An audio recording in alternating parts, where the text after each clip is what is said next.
فوز عمری اللہ ان اللہ بصیر بالعباد ولا حول ولا قوة الا باللہ العلی العظیم حسبنا اللہ ونعم الوکیل نعم المولا ونعم النصیر اعوذ باللہ من الشیطان اللعین الرجیم بسم اللہ الرحمن الرحیم الحمد للہ الذی لا مضاد له فی ملکہ ولا منازع له فی امرہ ولا شبیہ له فی عظمتہ ثم الصلاة والسلام علی رسولہ الکریم الامی المکی المدنی القرشی ہاشمی بالقاسم محمد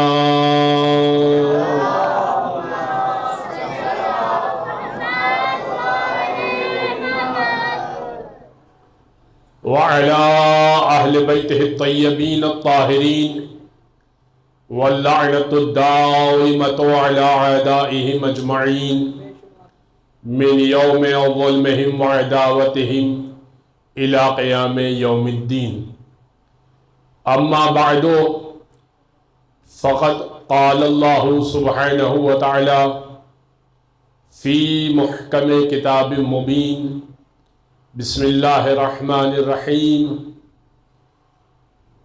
یا مریم ان اللہ اصطفاکی وطہرکی واصطفاکی علی النساء العالمین وقال تبارک وتعالی ایضا فی کتاب مبین یوفون بالنذر ویخافون یوما کان شرہ مستطیرا وَيُطْعِمُونَ الطَّعَامَ عَلَى حُبِّهِ مِسْكِينًا وَيَتِيمًا وَأَسِيرًا لَا نُرِيدُ مِنْكُمْ جَزَاءً وَلَا شُكُورًا صلوات علی محمد وآل محمد۔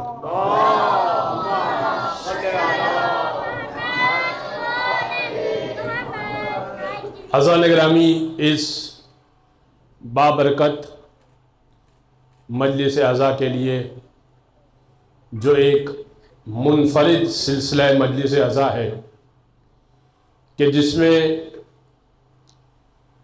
ایسا کوئی آ ہی نہیں سکتا کہ جس کے دل میں ذرہ برابر بھی دشمن سیدہ کے لیے نرم گوشہ موجود ہو۔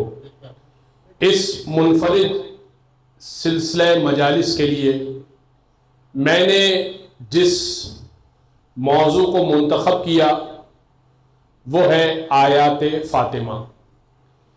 کل میں نے آپ کی خدمت میں سورہ کوثر کے کچھ نکات آپ کے گوش گزار کیے تھے، اور آج مجھے اس سے آگے بڑھ کر کچھ اور آیتیں پیش کرنی ہیں۔ حضرات گرامی، پروردگار نے، اور یہ بچے بھی توجہ سے سنیں، اس سے پہلے کہ میں باقاعدہ اپنے موضوع پر آؤں اور ان آیتوں کو جو سرنامہ کلام میں پیش کی میں چھیڑوں اور اس پہ گفتگو کروں، میں ایک اور گوشے سے بات شروع کر کے پھر موضوع پر آنا چاہتا ہوں۔ دیکھیے، خواتین بہت گزری اور قرآن نے ان کی بڑی پذیرائی کی۔ اللہ نے سلسلہ انسانیت کو چلانے کے لیے جس خاتون کو چنا وہ تھی حوا، اور جس نبی کے لیے چنا وہ تھے آدم، جو صفی اللہ تھے، اللہ کے چنے ہوئے نبی تھے۔ یہ چنی ہوئی خاتون چنے ہوئے نبی کے لیے، لیکن حوا انسانیت کے آغاز کے لیے وہ موضوع تھی، اور ایک ولی اور نبی کے بیٹے کی ماں بھی تھی، حضرت شیس کی ماں بھی تھی، مگر حوا باوجود نبی کی زوجہ ہونے کے اور نبی کی یا وسیع کی والدہ ہونے کے کسی کی ماں نہیں، کسی کی بیٹی نہیں تھی. ماں تھی، زوجہ تھی، مگر کسی کی بیٹی نہیں تھی. آئیے چلیے، قرآن نے ایک اور عورت کو کی پذیرائی کی اور قرآن نے ذکر کیا، یا مریم ان اللہ اصطفاکی وطہرکی واصطفاکی علی النساء العالمین. اے مریم، ہم نے آپ کو چن لیا، وطہرکی ہم نے آپ کو پاک کیا، واصطفاکی علی النساء العالمین اور عالمین کے عورتوں پر چن لیا. عالمین کے لیے جس خاتون کو چنا، اب میں اس کے اوپر ذکر کروں گا کہ کیا فاطمہ عالمین کی عورتوں کی سردار ہے یا مریم، لیکن ابھی قرآن کو کی بات کو رکھتے ہیں کہ عالمین کے لیے جس خاتون کو چنا اور جس خاتون کو پاک ہونے کی سند دی وہ مریم. لیکن مریم کمال طہارت پر ہونے کے بعد اور چنی ہوئی ہونے کے باوجود، عالمین کی عورتوں کی سردار ہونے کے باوجود ایک نبی کی ماں ہے مگر کسی کی زوجہ نہیں ہے. حوا کسی کی زوجہ ہے، کسی کی ماں ہے، کسی کی بیٹی نہیں ہے. مریم چنی ہوئی ہے، کسی کی ماں ہے مگر کسی کی زوجہ نہیں ہے. آئیے چلیے، قرآن نے بڑی پذیرائی کی جناب حاجرہ کی. کیا کہتے جناب حاجرہ کے صفا مروہ کے چکر آپ لگائیں گے تو حاجرہ کی آپ نے لگائیں گے نا. صحیح کرنا پڑے گی آپ کو. جب اللہ آپ کو عمرے میں بلائے گا انشاءاللہ، جب اللہ آپ کو حج میں بلائے گا انشاءاللہ. اور میری دعا ہے کہ پروردگار اسی ایام کے صدقے میں آپ کو جنت البقیع کی بھی زیارت کروائے، حج و عمرے کی سعادت بھی نصیب فرمائے. صلی اللہ علیہ وسلم. تو حاجرہ کے چکر اللہ کو یاد رہے. اللہ نے وہ چکر ہر شخص کے ذمہ لگا دیے جو مکہ میں داخل ہوگا اور چکر لگائے گا. حاجرہ اتنی محبوب تھی مگر نبی کی زوجہ تو تھی ابراہیم کی، اور نبی کی ماں بھی تھی اسماعیل کی، مگر کسی کی بیٹی نہیں تھی. تو کمال تو تھا، چھوٹی ہوئی تو تھی، پسندیدہ تو تھی. ہر خاتون سارا کا بھی یہی معاملہ تھا. ہر خاتون کسی نہ کسی اعتبار سے چنی ہوئی تھی مگر کہیں نہ کہیں کمی پائی جاتی تھی. فقط محمد عربی کی بیٹی فاطمہ کا یہ عالم تھا کہ محمد مصطفیٰ یعنی رسالت کی بیٹی تھی، ولایت کی زوجہ تھی، امامت کی ماں تھی.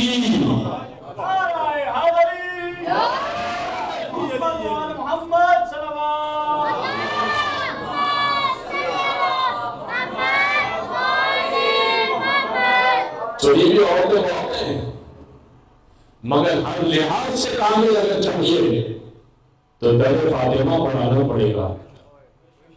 مریم ہے، حاجرہ ہے، نصارہ ہے فاطمہ. مریم ہے، حاجرہ ہے، نصارہ ہے فاطمہ. قد آئینوں کے بس بس ہے، بالا ہے فاطمہ.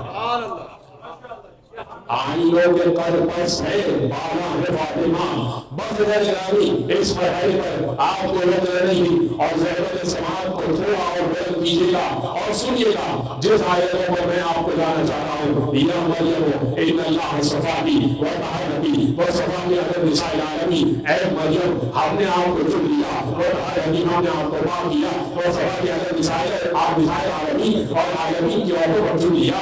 رسول اللہ سوال کیا، یا رسول اللہ، آپ کہتے ہیں فاطمہ کا نام ہے سیدۃ النساء العالمین، عالمین کی عورتوں کی سردار. قرآن تو کہہ رہا ہے مریم تو عالمین کی عورتوں کی سردار ہے. یہ دو متصاد باتیں ہیں، یا دونوں عالمین کی عورتوں کی سردار ہے. یہ کیا معاملہ ہے؟ یہ تو مریم کے بارے میں قرآن کہہ رہا ہے. آپ کہتے ہیں ابنتی فاطمہ، میری بیٹی فاطمہ سیدۃ النساء العالمین، عالمین عالمین کی عورتوں کی سردار ہے، یہ الگ الگ باتیں کیوں کرتے ہیں؟ قرآن کے مخالف بات کیوں کرتے ہیں؟ فرمایا رسول اللہ نے کانت مریم سید النساء فی زمانہا، مریم اپنے زمانے تک عالمین کی عورتوں کی سردار تھی۔ جو زمانہ مریم نے پایا اس وقت تک جتنی عالمین میں عورتیں تھی، اس وقت تک جتنی عالمین میں عورتیں تھی، اس وقت تک عالمین کی عورتوں کی سردار مریم ہی تھی۔ اما ابنتی فاطمہ، جہاں تک میری بیٹی فاطمہ کا تعلق ہے، فاطمہ سیدۃ النساء العالمین من الاولین والآخرین، وہ عالمین کی عورتوں کی سردار ہے، اول سے لے کر آخری آنے والی قیامت تک کی عورت تک۔ رسول اللہ بتا رہے ہیں مریم اپنے زمانے کی عورتوں کی سردار ہے، فاطمہ وہ ہے جو مریم کی بھی سردار ہے۔ سلام علیکم سیدنا علی صاحب۔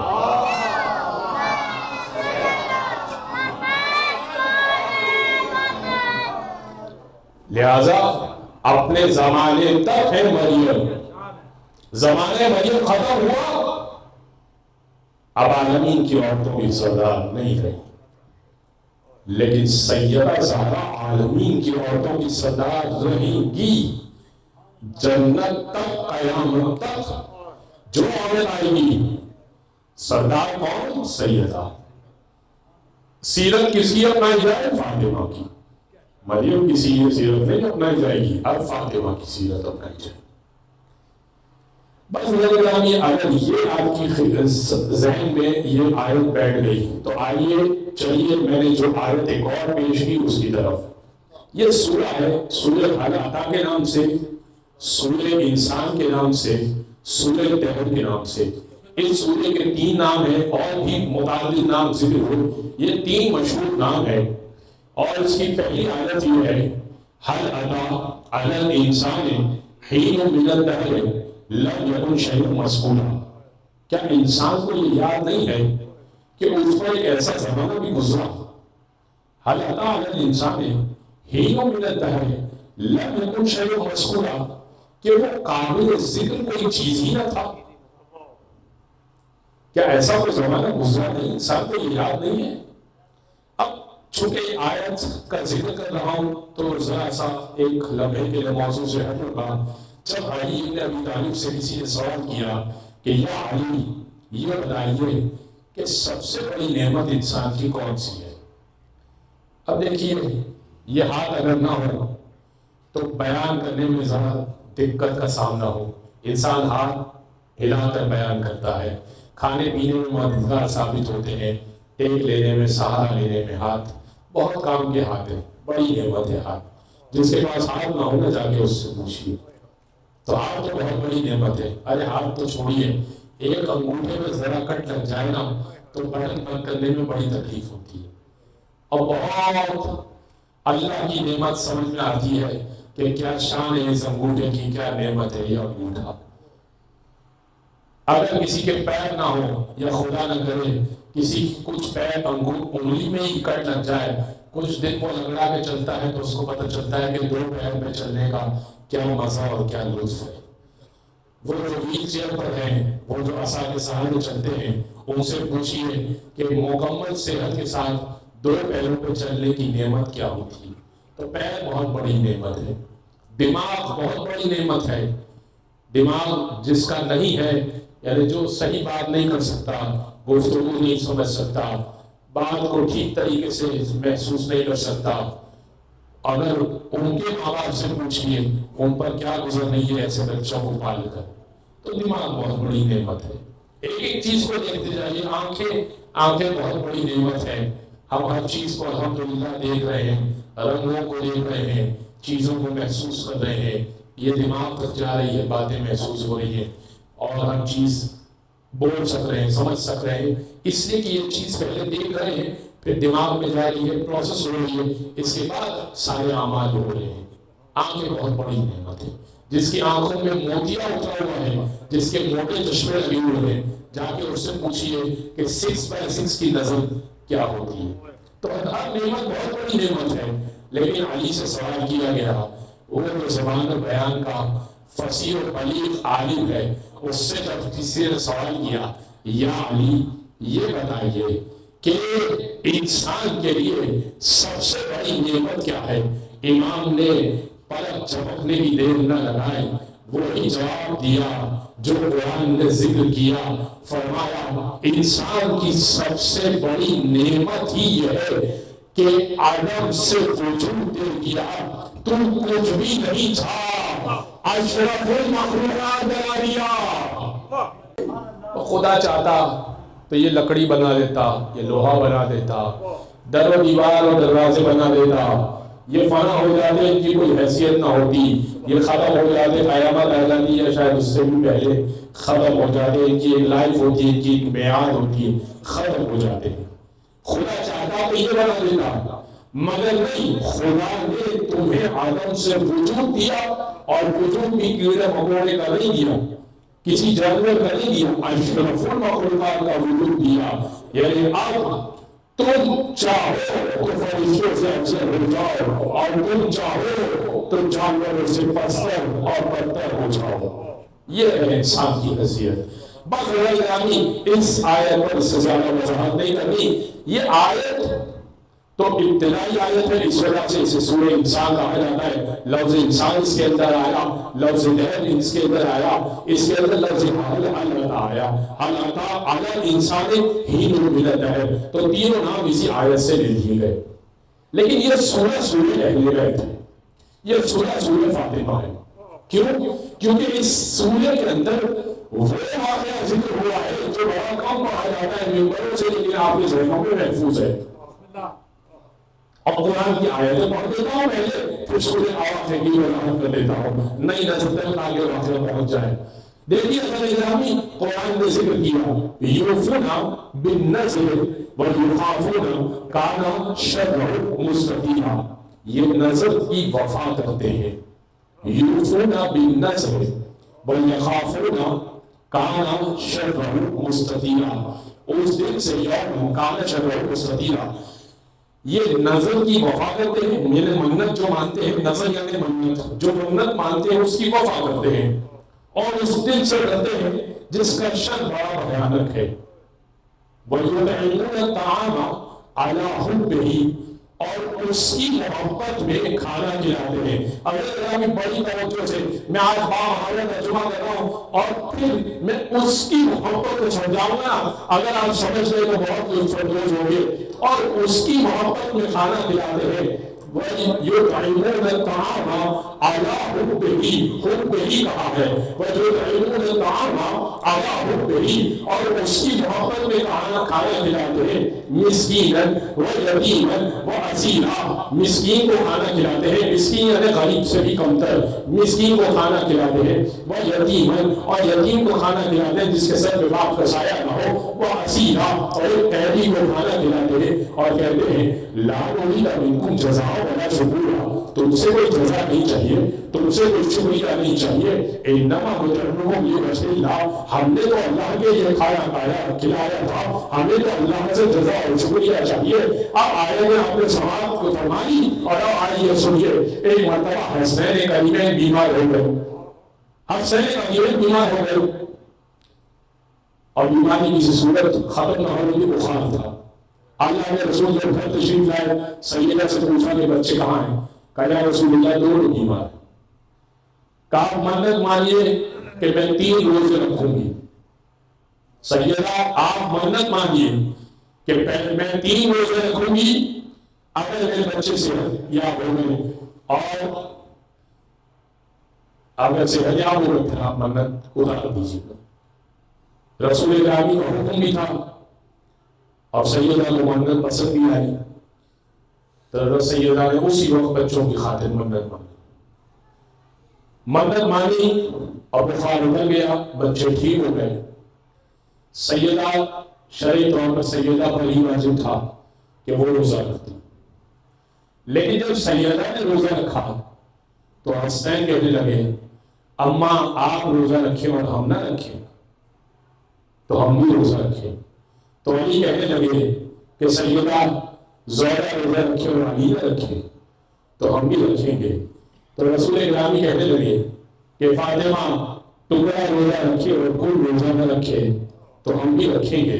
تو فضا کہنے لگی تمام اہل بیت تو روزہ رکھیں اور خادمہ روزہ نہ رکھے تو ہم بھی رکھیں گے، اور سب نے ہی روزہ رکھا۔ ابھی افطار پہ بیٹھے تھے، روزہ کھولنے کا وقت تھا، افطار پہ بیٹھے تھے، رسول گرامی نماز پڑھا کر گھر میں داخل ہوئے، ابھی افطار کرنا ہی تھا کہ ایسے میں ایک سائی نے صدا لگائی، کہا کہ میں مسکین ہوں، بہت غریب ہوں، ہے کوئی جو مجھے عطا کرے۔ سیدہ روزے سے تھی، افطار کا وقت ہے، ہر ایک کے حصے میں ایک روٹی ہے، سیدہ نے اپنی روٹی دی، فضا کو جاؤ فضا میری روٹی لا کے مسکین کو دے دو۔ مسکین کا مسئلہ تو حل ہو گیا نا، لیکن حسین نے کہا اماں روزہ بھی آپ کی پیروی میں رکھا تو اب افطار بھی آپ کی پیروی میں دے دی، دو روٹیاں اور مسکین کو مل گئی، تو بابا نے بھی اپنی روٹی دے دی، تو علی نے بھی اپنی روٹی دے دی، تو فضا نے بھی اپنی روٹی دے دی، اور ایک مرتبہ پانی کے گھونٹ سے اور نمک سے افطار ہو گیا۔ دوسرا دن آیا، اسی طرح سے روزہ رکھا گیا اور افطار پہ بیٹھے، ایک اور نے صدا لگائی، یتیم کے بعد اب اسیر آیا ہے، اسیر نے صدا لگائی کہ میں اسیر ہوں، میں قیدی ہوں، قید سے ابھی آزاد ہوا ہوں، آپ مجھے کچھ عطا کیجیے۔ بیوی نے اپنی روٹی اس قیدی کو دے دی، بلکہ اگلے دن یتیم آیا، مسکین کے بعد اگلے دن یتیم آیا، میں یتیم ہوں، میرے سر میں کوئی نہیں ہے، مجھے کچھ عطا کیجیے۔ بیوی نے اپنی روٹی آگے پیش کی، پورے خاندان نے اپنی روٹی دے دی، یتیم چلا گیا۔ تیسرے دن اسیر آیا، مسکین، یتیم، اسیر، قیدی ہوں، دل سے آزاد ہوا ہوں، اگر کچھ کھانے کو مل جائے۔ بیوی نے اپنی روٹی پھر پیش کی۔ یہ گھرانہ دینے والا گھرانہ ہے، اگر مانگ لیتے نا تو پورا مانگ مل جاتا۔ بھائی اگر مانگ لیتے کہ ہم غریب ہیں، ہم پریشان ہیں، ہماری حکومت نہیں چل رہی، تو بیوی ویسے کیوں رہتی، قبضہ کرنے کی کیا ضرورت تھی؟ بیوی کا حق کھانے والوں پہ لعنت،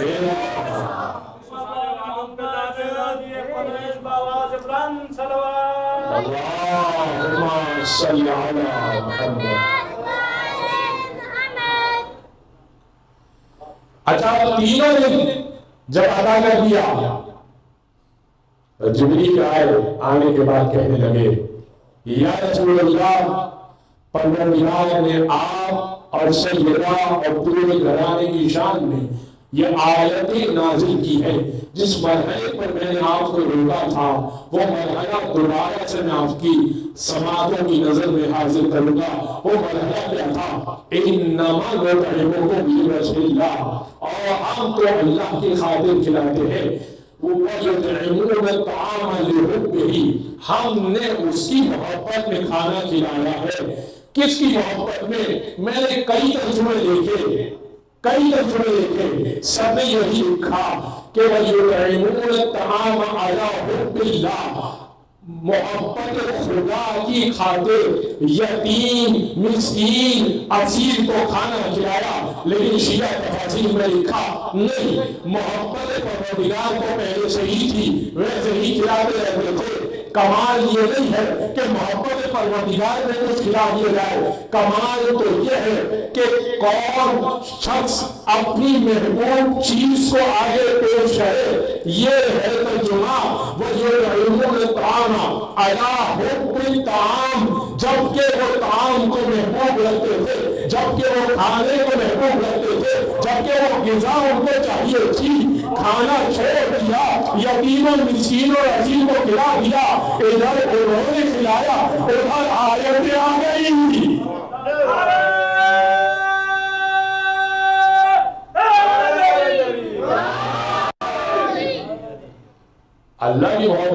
میں بھی کھلا دوں اور آپ بھی کھلا دیں. کمال تو یہ ہے نا کہ بہت پسندیدہ شے ہو, شریف بھوک لگی ہو, 3 دن روزہ رکھا ہو, ہر روز ایک سائل دروازے پر کھڑا ہو جائے, ایمان سے بتائیے بڑا مشکل کام ہے. اور پھر سائل کہے بڑا شکریہ آپ کا, اور آپ کہے نہیں شکریہ کی تو کوئی ضرورت نہیں, ہم نے تو اللہ کی خاطر کھلایا ہے. اور یہ دل سے کہیں آپ, جس کی گواہی خدا ہے, بڑا مشکل کام ہے. یہ فقط اہل بیت کر سکتے ہیں. بس حضرات گرامی, اس مرحلے پر آپ کو رکنا نہیں ہے, کل آپ کی خدمت میں کچھ اور پیش کروں گا, لیکن آج سنیے مقام و مرتبہ سیدہ کچھ روایتوں کی نگاہ میں. آیتوں کی نگاہ میں تو آپ سن چکے, لیکن روایتوں کی نگاہ میں سنیے گا.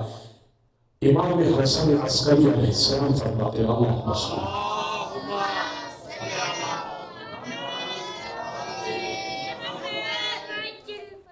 امام فرماتے ہیں نحن حجت اللہ علی الخلق.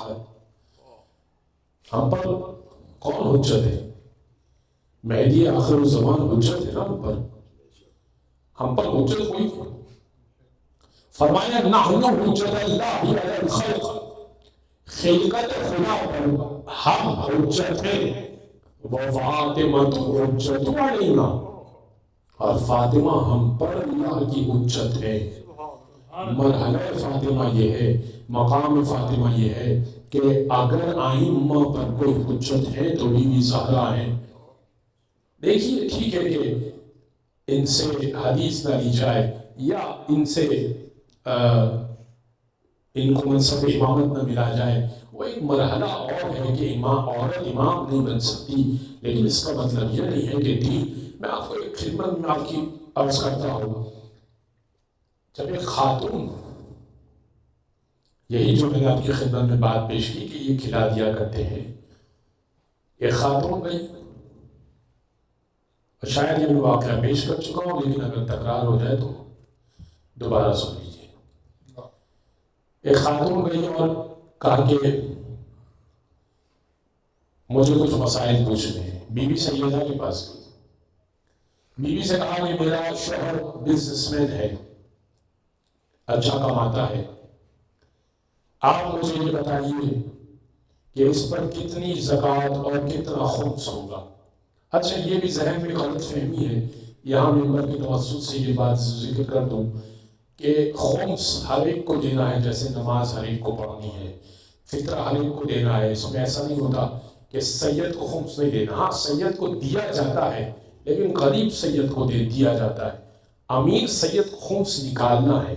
جس کا پاس بچت ہے, سال میں اگر آپ کے پاس 1000 روپے بچ گئے تو 200 روپے آپ کو خمس نکالنا ہے اور اس کو آپ نے ادا کرنا ہے. جس طرح فطرہ آپ نکالتے ہیں, اس میں یہ نہیں دیکھتے میں سید کو فطرہ کیوں نکالوں گا, نکالنا ہے فطرہ بھی, اسی طرح خمس بھی آپ نے نکالنا ہے. پھر وہ دیں گے یہ کہ آدھا اس کا سید کو دیں گے, کسی غریب سید کو ڈھونڈ لیجئے اور شیعہ اسنا شریف کو دے دیجئے, بے نمازی نہ ہو اس کو دے دیجئے. آدھا صاحب امام ہوتا ہے وہ کسی نہ کسی مصرف میں لگ جاتا ہے, اس کے بہرحال مصارف اور تفصیلی مسائل ہیں, اس کو ظاہر ہے کہ ہم خمس کے مسائل یہاں ڈسکس نہیں کر رہے ورنہ بیان کرتے تھے. تو یہ خمس اہل بیت کا حق ہے.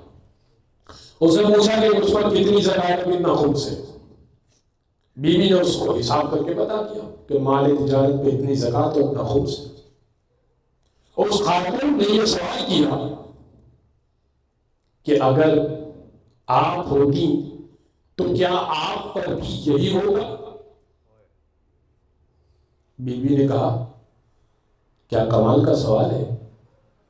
بی بی نے کہا ہم اتنا جمع ہی نہیں کرتے کہ جس پر خمس و زکوٰۃ لگا کرے. ہم تو یوں آتا ہے اور اگلے ہاتھ سے دے دیا کرتے ہیں. ہمارے پاس ذخیرہ نہیں ہوا کرتا مال کہ ہم پر خمس و زکوٰۃ واجب ہو جایا کرے اور ہم خود اہل ہیں کہ ہمیں دیا جائے اور ہمارے ہم سے ساری کائنات میں تقسیم ہوا کرتا ہے. پھر اس نے پوچھا کہ میرا شوہر یہ پوچھتا ہے, دوسرا سوال جو آپ کے کام کا ہے مستورات کے کام کا بھی ہے. میرے شوہر نے ایک اور سوال پوچھا ہے. میرے شوہر نے یہ پوچھا ہے کہ وہ یہ پوچھنا چاہتا ہے سیدہ کیا میں آپ کا شیعہ ہوں؟ بیوی نے سر کو جھکایا اور کہا کہ اس سے پوچھو کہ کیا وہ ہمارے بتائے ہوئے واجبات پر مکمل عمل کرتا ہے اور کیا ہمارے بتائے ہوئے حرام کردہ کو اپنے اوپر حرام سمجھتا ہے؟ اگر وہ ہمارے بتائے ہوئے واجبات پر مکمل عمل کرتا ہے اور ہمارے بتائے ہوئے حرام کردہ پر مکمل طریقے سے اس سے اجتناب کرتا ہے تو وہ ہمارا پکا شیعہ ہے، وگرنہ وہ ہمارا محب تو ہے، ہمارا چاہنے والا تو ہے، مگر ہمارا شیعہ نہیں ہے۔ صلوات پڑھ دیجئے محمد والے۔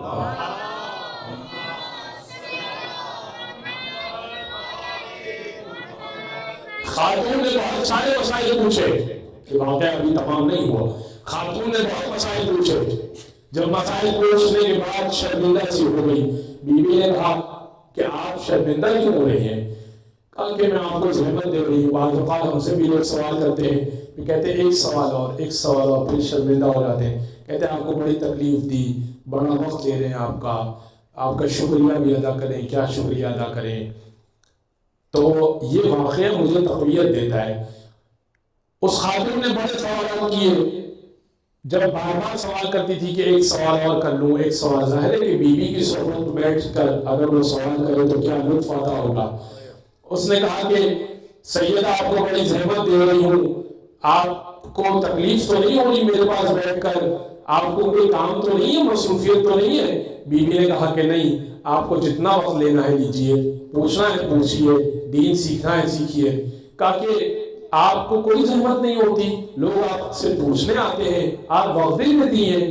کہا کہ مجھے ایک بات بتاؤ کہ اگر تم سے کہا جائے کہ تمہیں ایک چیز یہاں سے اٹھا کر یہاں رکھنی ہے اور اس کے بدلے تمہیں سونے کی اینٹ دی جائے گی تو کیا تمہیں وہ وزن بہت وزن لگے گا؟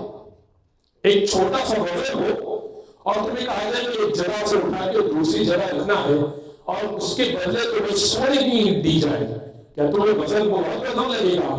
اس نے کہا کہ نہیں، وہ جتنا بھی وزن ہو پھر میں قبول کر لوں گی کیونکہ بدلے میں سونے کی اینٹ مل رہی ہے۔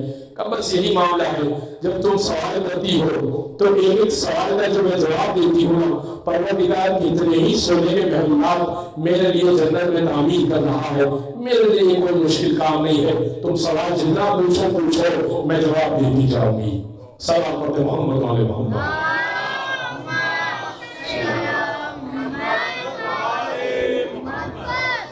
بازار گرامی، یہ ہے سیدہ کی ذات۔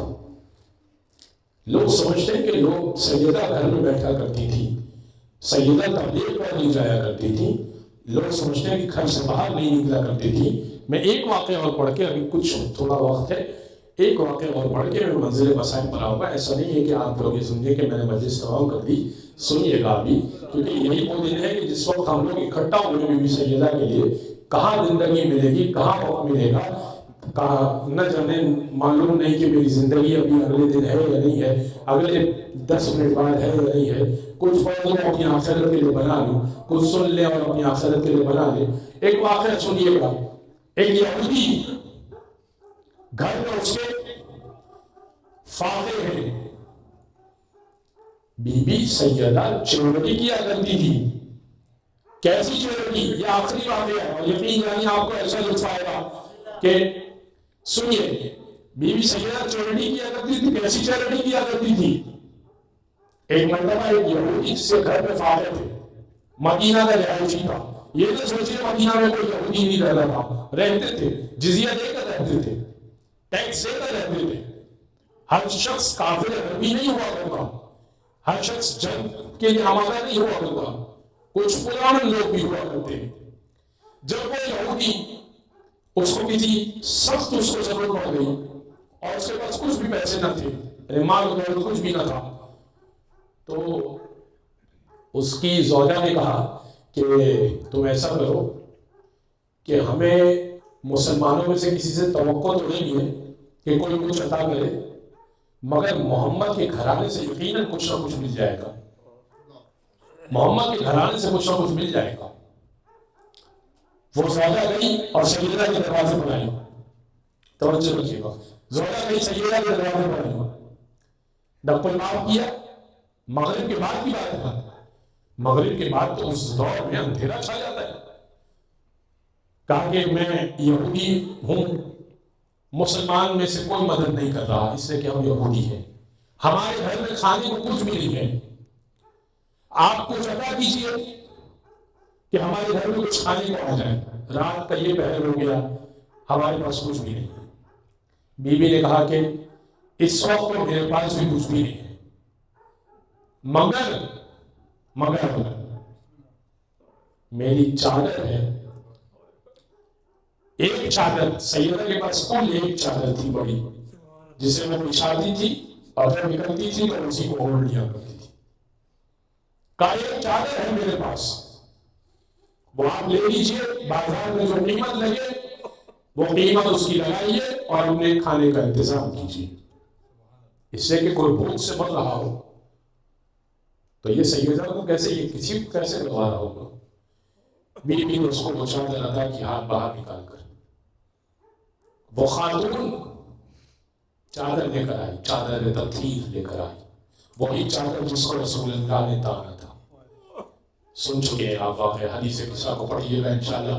اگر توفیق ہوئی تو پھر میں انشاءاللہ حدیث قصہ کو بریفلی بیان کروں گا پھر کسی وقت میں. چادر تطہیر کو وہ لے کر آئی. یہودی نے کہا کہ تجھے کیا ہو گیا، تم محمد کی بیٹی کی چادر لے کر آ گئی؟ ارے کوئی اور چیز لے کر آ جاتی، کوئی گھر کا سامان لے آتی جسے ہم بیچ دیتے، کوئی چھوٹی موٹی کوئی چیز لے آتی. چادر تو ایسی ہے کہ حجاب کرتے ہیں لوگ، مسلمان حجاب کرتے ہیں، غیر مند لوگ حجاب کرتے ہیں، ہم اسے نہیں بیچیں گے. اور یہ نبی کی بیٹی کی چادر ہے، یہ آخری نبی ہے ان کا، مسلمانوں کا نبی ہے، اس کی بیٹی کی چادر ہے. آپ تصور کیجئے کہ یہودی کے لیوں کو اتنا خیال ہے نبی کی بیٹی کی چادر کا. اس یہودی نے کہا کہ ہم اس چادر کا احترام کریں گے، ہم آج کھانا نہیں کھائیں گے اور بازار میں قیمت لگائیں. بازار میں قیمت نہیں لگائی جا سکتی، کوئی کیا ہی قیمت دے گا اس کی چادر کی. اس نے ایک حجرے میں اس چادر کو رکھ دیا اور حجرے کو بند کر دیا اور اپنی زوجہ سے کہا کہ ہم اس حجرے میں سوئیں گے بھی نہیں، یہ محمد کی بیٹی کی چادر ہے، اس کا احترام یہ ہے کہ میاں بیوی وہاں نہ سوئیں جہاں پر محمد کی بیٹی کی چادر ہو. بس دل میں یہ ایمان تھا، جس طرح ہور بچا اسی طرح یہ یہودی بچ گیا. دونوں میاں بیوی سو گئے. اچانک رات کے کسی پہر آنکھ کھلی تو گھر میں چندیا دینے والی روشنی، ایسی روشنی کہ گھر میں ایسا لگتا تھا کہ سورج اتر آیا. شوہر نے بیوی کو چھڑایا اور کہا کہ ذرا دیکھو گھر میں کہاں سے روشنی آ رہی ہے، کیا سورج گھر میں اتر آیا؟ اب اس روشنی کے منبع کو دیکھا تو وہی دروازہ کھولا تو چادر سے روشنی نکل رہی، ایسا نور نکل رہا ہے کہ پورا گھر روشن ہو رہا ہے. فجر کے قریب پورا گھر روشن ہو رہا ہے. اپنے بستی والوں کو بلایا اس یہودی نے، آج بھی وہ بستی موجود ہے. بستی والوں کو بلایا، 80 افراد، 80 یہودی فیملیز آئیں. سب نے دیکھا کہ چادر سے نور نکل رہا ہے، چادر سیدہ سے نور نکل رہا ہے. سب نے اشہد ان لا الہ الا اللہ و اشہد ان محمد رسول اللہ پڑھا. آپ سمجھے جس کی چادر کلمہ پڑھوا دیتی ہو اس کی صورت اور حالت کا کیا عالم ہوگا. یہودی کی زوجہ نے اس کو چادر واپس کی سیدہ کو. کبھی بھی آپ کی چادر آپ کو واپس کر دی، آپ کی کلمہ گو ہو چکی. اس چادر کی برکت سمجھ میں آ گئی، آپ کا مقام تو کیا ہی ہوگا. اور اب آپ سب آپ کے محب ہیں، آپ کے کلمہ گو ہیں. بی بی نے کہا بس یہی وجہ تھی کہ میں نے اپنی چادر دی تھی. یہ طریقہ تھا بی بی کا تبلیغ کرنے کا. بی اور ایک اور مرتبہ بھی باہر گئی تھی اور کسی طرح سے بی کے ہار کا واقعہ ہے، لیکن چونکہ میرا موضوع سیرت نہیں ہے انشاءاللہ تھوڑا بہت بیان کر دوں۔ بس گرامی، جس کی چادر کا یہ عالم ہو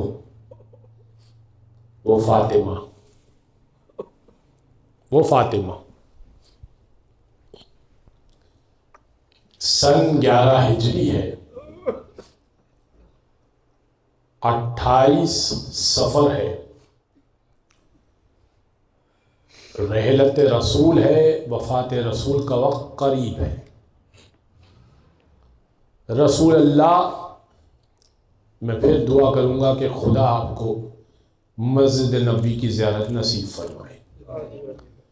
رسول خدا اپنے حجرے میں آرام کر رہے ہیں، جس جگہ رسول اللہ دفن ہے اسی جگہ پر رسول اللہ آرام کر رہے ہیں۔ سیدہ کی گود میں سر رکھ کر آرام کر رہے ہیں۔ آخری لمحات ہیں اور پیر کا دن ہے تاریخ کے مطابق۔ رسول اللہ نے کہا کہ بہت کمزوری محسوس کر رہا ہوں۔ 10 دن سے رسول اللہ مسجد میں بھی نہیں گئے نماز پڑھانے کے لیے، مسجد میں باجماعت نماز پڑھانے کے لیے نہیں گئے۔ ایسے میں بیوی سے کہا کہ اے فاطمہ، اگر کوئی دروازے پر آئے تو کہنا کہ اللہ کے رسول آرام کر رہے ہیں، کیونکہ اب میں آرام کرنا چاہتا ہوں۔ دختر نیک اختر تھیں، خوبصورت بیٹی تھی، سکون ملا کرتا تھا اپنی بیٹی سے۔ باپ جو صاحب اولاد ہیں، بیٹیوں والے ہیں، وہ ان جملوں کو سمجھیں گے۔ بیٹی کے گود میں سر رکھ کے آنکھیں بند کر کے سکون سے لیٹے ہوئے ہیں۔ ایسے میں دق الباب ہوا، دروازہ کسی نے کھٹکھٹایا۔ بی بی نے کہا من فی الباب، کون ہے دروازے پر؟ اس نے کہا کہ میں رسول اللہ سے ملنے آیا ہوں، میں رسول اللہ سے ملاقات کا مشتاق ہوں۔ بی بی نے کہا کہ اللہ کے رسول آرام کر رہے ہیں، آپ بعد میں آئیے گا۔ تھوڑی دیر گزری،